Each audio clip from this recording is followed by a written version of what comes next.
अस्सलामु अलैकुम वरहमतुल्लाहि वबरकातुहू बिस्मिल्लाहिर्रहमानिर्रहीम अस्सलातु वस्सलामु अलैका या रसूलल्लाह व अला आलिका व सहाबिका या हबीबल्लाह अस्सलातु वस्सलामु अलैका या नबी अल्लाह व अला आलिका व सहाबिका या रहमतल लिल आलमीन। खुशामदीद। आज का मेरा मौजू है हज़रत यूसुफ़ अलैहिस्सलाम के ख्वाब के मुतल्लिक। हज़रत यकूब अलैहिस्सलाम के 12 फर्जंद थे, 12 बेटे थे। आपने 3 शादियाँ फरमाई। पहली शादी से आपको पहली ज़ोजा से आपको 6 फर्जंद पैदा हुए। दूसरी शादी की, उसमें से 4 फर्जंद हुए। फिर तीसरी शादी जो हज़रत यूसुफ़ अलैहिस्सलाम की वालिदा मोहतरमा से की, उसमें से 2 फर्जंद जो हज़रत यूसुफ़ अलैहिस्सलाम और उनके भाई हज़रत बिन्यामीन।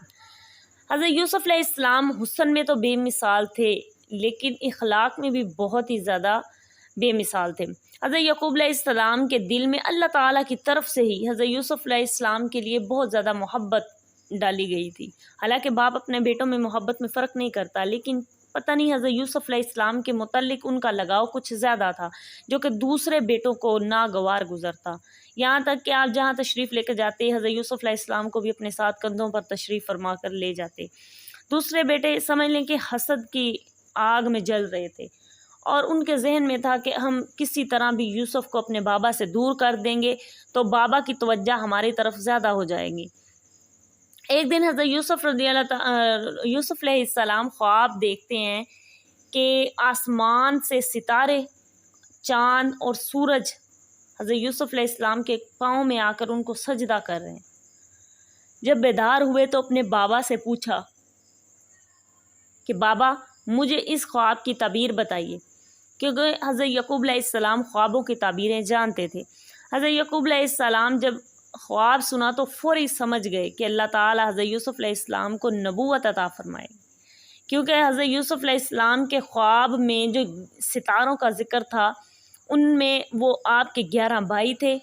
सूरज से मुराद आपके वालिद थे और चाँद से मुतल्लिक आपकी वालिदा मोहतरमा थी। बाज़ रवायत में आता है कि आपकी वालिदा उस वक़्त वफ़ात पा चुकी थी और आपकी खाला आपकी परवरिश कर रही थी। तो चाँद से बुनियाद जो है वो खाला की तरफ आती है, क्योंकि खाला भी माँ की मिसल होती है। अब हज़रत यूसुफ़ अलैहिस्सलाम ने जब अपने वालिद मोहतरम को ख्वाब सुनाया तो हज़रत यकूब अलैहिस्सलाम ने अपने बेटे से कहा कि बेटा तुम ये ख्वाब अपने भाइयों से नहीं सुनाना, बल्कि उनसे छुपा के रखना, क्योंकि वो जानते थे कि भाई इनसे हसद करते हैं। अब कुछ भाइयों ने हज़रत यूसुफ़ अलैहिस्सलाम को ख्वाब सुनाते हुए सुन लिया और उन्होंने एक दिन सोचा कि हज़रत यकूब अलैहिस्सलाम से यानी अपने वालिद से हज़रत यूसुफ़ को दूर करने का एक ज़रिया बनाते हैं। उन्होंने कहा कि अब्बा जान हम भेड़ बकरियां चराने के लिए जा रहे हैं और यूसुफ़ को अपने हमरा लेकर जाना चाहते हैं। हज़रत यकूब अलैहिस्सलाम ने मना किया तो हज़रत यूसुफ़ अलैहिस्सलाम के इसरार पर आप मान गए। जहाँ तक आपने देखा तमाम भाई बड़े भाइयों ने हज़रत यूसुफ़ अलैहिस्सलाम को अपने कंधों पे उठाया हुआ। जैसे ही आंखों से उजल हुए तो भाइयों ने हज़रत यूसुफ़ अलैहिस्सलाम को ज़मीन पर दे पटका और जिस तरफ भी आप उठ कर जाते वही भाई आपको मारता। उन्होंने काफ़ी आपके साथ गुस्से से बात की और सारा गुस्सा निकालने के बाद आपको एक ऐसे कुएं में डाल दिया कि जिसका मुंह ऊपर से बहुत तंग था और नीचे से बहुत कुशादा, उसके अंदर पानी मौजूद था। जब रवाना होने लगे तो हज़रत यूसुफ़ अलैहिस्सलाम को हज़रत यकूब अलैहिस्सलाम ने वो कमीज़ पहना दी जो कि हज़रत इब्राहीम को जब नमरूद ने आग में डालने के लिए तैयार मशकीज़ों के ऊपर डाला तो हज़रत इब्राहीम ने वो कमीज़ डाली हुई थी। और उसके बाद हज़रत इब्राहीम से हज़रत इसहाक तक और हज़रत इसहाक से फिर हज़रत इसहाक की औलाद हज़रत यकूब तक वो कमीज़ पहुंची और वही कमीज़ हज़रत यकूब ने हज़रत यूसुफ़ अलैहिस्सलाम को पहना दी। लेकिन भाइयों ने वो कमीज़ ही उतार कर उनके साथ उनके हाथों को बांध दिया और हज़रत यूसुफ़ के हाथ बांध कर उस कुएं में फेंक दिया। अस्तग़फ़िरुल्लाह। अल्लाह ताला की तरफ से हज़रत जिब्रील अलैहिस्सलाम को फ़ौरी हुक्म हुआ, हज़रत यूसुफ़ अलैहिस्सलाम को पानी में गिरने से बचाया। हज़रत जिब्रील अलैहिस्सलाम ने फ़ौरी हज़रत यूसुफ़ अलैहिस्सलाम को उस कुएं के अंदर एक पत्थर पर बिठा दिया महफूज, और जो उनके हाथों में कमीज़ बंधी हुई थी उसे खोलकर उनको पहना दिया, जिसकी वजह से अंधे कुएं में रोशनी हो गई। यानी उस कमीज़ की इतनी बरकत थी कि वो अंबिया कराम के जिस्म के साथ लगने की वजह से इतनी नूरानी थी कि जब उनको पहनाया गया तो उससे कुएं में रोशनी हो गई। اب چند دن گزرے تو یہاں سے ایک قافلہ گزر رہا تھا، قافلہ مصر جا رہا تھا۔ اس قافلے میں سے ایک آدمی نے ایک پانی بھرنے کے لیے برتن نیچے ڈول پھینکا تو حضرت یوسف علیہ السلام اس کنویں میں سے اس ڈول میں پکڑ کر باہر آ گئے۔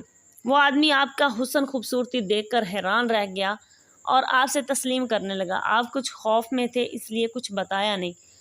ابھی قافلہ جانے ہی لگا تھا کہ وہ بھائی حضرت یوسف علیہ السلام کے بھائی جو آپ کی خبر کے لیے 3 دن بعد کنویں کے پاس تشریف لے کر آئے، تو انہوں نے دیکھا کہ حضرت یوسف علیہ السلام کو وہ آدمی لے کر جا رہا ہے، تو انہوں نے کہا کہ یہ ہمارا ایک غلام ہے، ہم اسے تمہیں ایک چھوٹی سی قیمت میں اسے فروخت کر دیں گے، تم اسے ملک سے باہر لے کر چلے جانا، ہمیں یہ غلام بالکل نہیں چاہیے۔ اس آدمی نے کہا کہ ٹھیک ہے۔ انہوں نے کچھ درہم لیے اور حضرت یوسف علیہ السلام کو اس آدمی کے حوالے کر دیا۔ اس کے بعد اگلا جو واقعہ ہے وہ میری آپ کو ویڈیو کے اندر مل جائے گا، میرے چینل میں جو ویڈیوز ہیں ان کے اندر آپ کو مل جائے گا کس طرح حضرت یوسف علیہ السلام کو مصر لے جایا گیا، وہاں آپ کو کس نے خریدا اور کس طرح آپ حضرت زلیخا تک پہنچے اور پھر مصر کے بادشاہ بن گئے۔ ویڈیو کا وقت بہت زیادہ طویل ہو گیا، اس لیے اپنے آنے والے اگلے پیغام میں بہت جلد حاضر ہوتی ہوں۔ ویڈیو پسند آئی تو اسے لائک اور شیئر کیجیے گا۔ اللہ حافظ۔